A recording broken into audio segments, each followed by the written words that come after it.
राज कपूर इन आंखों में अपनी अगली फिल्म का सपना अभी साकार करने में ही लगे थे कि उन्हें खबर मिली कि सलीम जावेद ने उनके बेटे ऋषि कपूर को धमकी दी है कि एक दिन हम तुम्हारा करियर तबाह कर देंगे।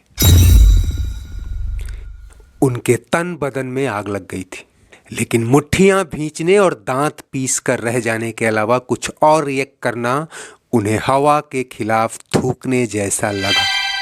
और हवा सलीम जावेद के साथ बह रही थी, और ये हवा अब एक ऐसा तूफान लाने वाली थी जो बॉक्स ऑफिस ही नहीं, नामी गिरामी निर्माता निर्देशकों की जमी जमाई दुकानें उड़ा ले गई।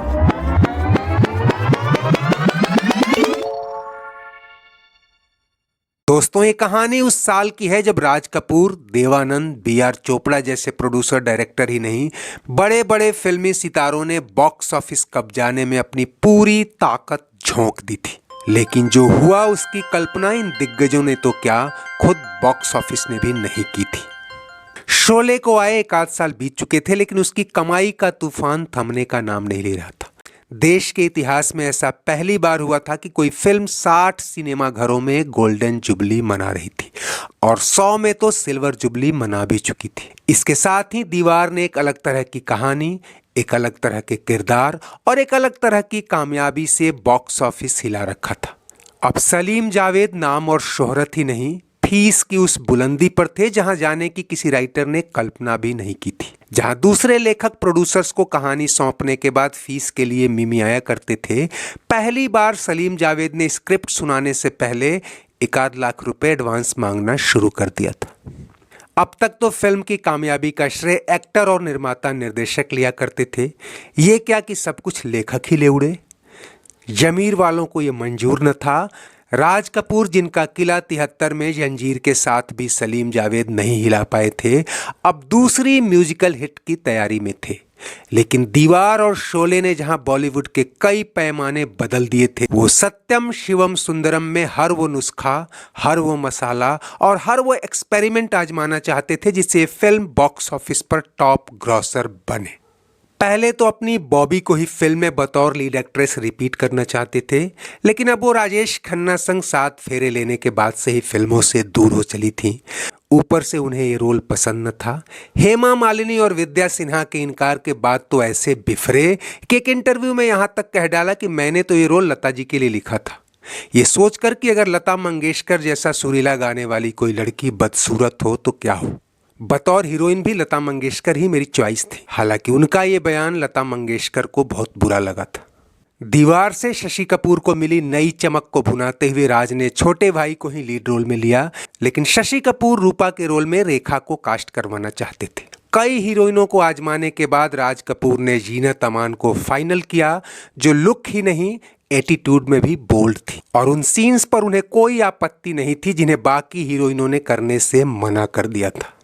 उधर देवानंद एक ऐसी फिल्म लेकर फ्लोर पर उतरे जिसे वो बॉलीवुड का गेम चेंजर मानकर चल रहे थे। प्रेम पुजारी, हरे राम हरे कृष्णा, हीरा पन्ना और इश्क इश्क इश्क वो फिल्में थीं जिनमें वो लीड एक्टर ही नहीं बल्कि निर्माता निर्देशक भी थे, और उन फिल्मों से जो हासिल न हो पाया उसकी कसर इस एक फिल्म से निकालना चाहते थे। देश परदेश में उन्होंने एक ऐसी लड़की को ब्रेक दिया जो आगे चलकर टीना मुनीम के नाम से छा गई, और अब दुनिया उसे टीना अंबानी के नाम से जानती है।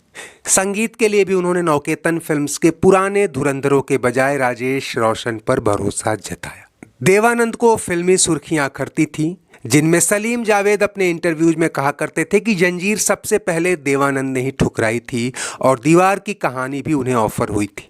खैर, देवानंद तब तक किसी नाम और शोहरत के मोहताज न थे, और बतौर लीड एक्टर पीछे वो एक सुनहरा इतिहास छोड़ आए थे। लेकिन अब जब तीनों भाई बतौर निर्माता निर्देशक अपनी छाप छोड़ने में लगे थे, देवानंद को लग रहा था कि उनकी ये फिल्म खुद को स्क्रीन प्ले का सुपरस्टार समझने वाली इस लेखक जोड़ी का दिमाग ठिकाने लगाएगी। अमिताभ बच्चन को लेकर फिल्म जमीर बनाने वाले अपने दौर के दिग्गज फिल्म मेकर बी.आर. चोपड़ा की ये फिल्म दीवार और शोले की आंधी में तो कहीं नहीं टिकी, और अब सलीम जावेद के नाज नखरे झेलना तो दूर, अमिताभ बच्चन की डेट्स भी उन्हें नसीब नहीं हो रही थी। ऊपर से फिल्मी पत्रिकाओं में छप रही ऐसी कहानियों से वो पहले ही खार खाए हुए थे कि बी आर चोपड़ा उन फिल्म मेकर्स में से थे जिन्होंने 60 के दशक के आखिरी वर्षों में मुंबई में कदम रखने वाले अमिताभ बच्चन को सबसे पहले काम देने से मना किया था।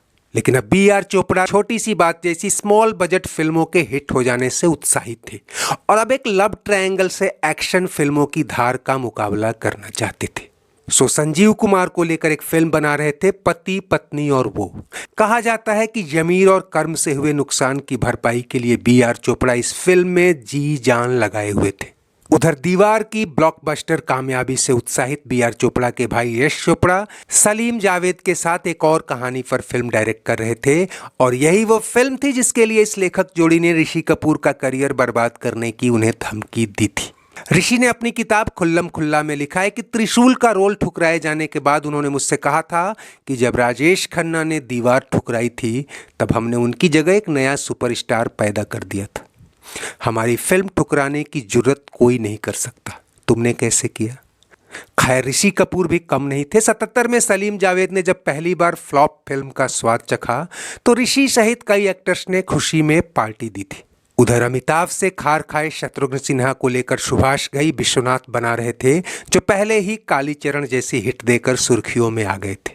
और दोस्तों, इतनी सारी कहानियों और कश्मकश के साथ उस साल ने दस्तक दी जिस साल बॉक्स ऑफिस पर कामयाबी का एक नया इतिहास गढ़ा जाने वाला था।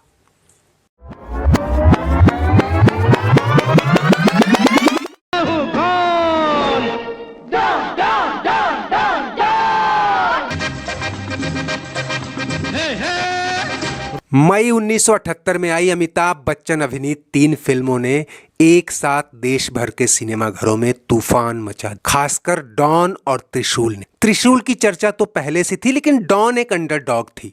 ये फिल्म प्रोड्यूसर नरीमन ईरानी को कर्ज से उबारने के लिए एक तरह से कल्ट सी कॉल पर बनाई गई थी। जिस कहानी को किसी ने भाव न दिया और सलीम जावेद की फाइलों में धूल फांक रही थी, उसने रिलीजिंग के दूसरे ही हफ्ते बॉक्स ऑफिस पर तूफान मचा दिया।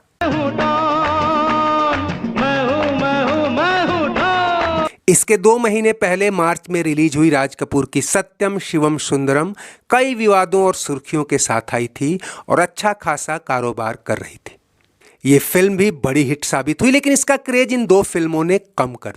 सत्यम शिवम सुंदरम से कम्पीट कर रहे देवानंद देश परदेश की रिलीज डेट जून में लेकर और उनकी फिल्म भी हिट हुई लेकिन वो डॉन की आग में झुलस गई। लेकिन उस साल का सबसे बड़ा धमाका तो प्रकाश मेहरा करने वाले थे और वो भी अमिताभ बच्चन के नाम।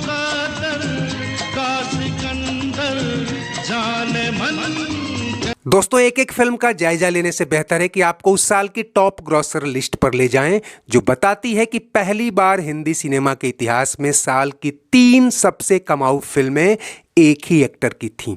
1 करोड़ की लागत में बनी मुकद्दर का सिकंदर ने वर्ल्ड वाइड 20 करोड़ की कमाई कर कॉस्ट टू कलेक्शन रेशियो के आधार पर अब तक की सबसे कमाऊ फिल्म होने का दावा किया। त्रिशूल दूसरे और डॉन तीसरे स्थान पर थी। देवानंद की फिल्म देश परदेश चौथे पायदान पर रही जबकि बी आर चोपड़ा की पति पत्नी और वो, इसके बाद राज कपूर की सत्यम शिवम सुंदरम, विजय आनंद निर्देशित मैं तुलसी तेरे आंगन की और ओम प्रकाश मेहरा निर्देशित अपनापन जैसी कई म्यूजिकल हिट्स थीं जिन्होंने अच्छी खासी कमाई की थी। के बीच अमिताभ की 2 और फिल्में कस्मे वादे और गंगा की सौगंध ने भी ठीक ठाक कमाई की थी लेकिन इन 3 ब्लॉकबस्टर फिल्मों ने जो कीर्तिमान रचा उसकी धमक अगले कई साल तक बॉक्स ऑफिस पर बनी रही।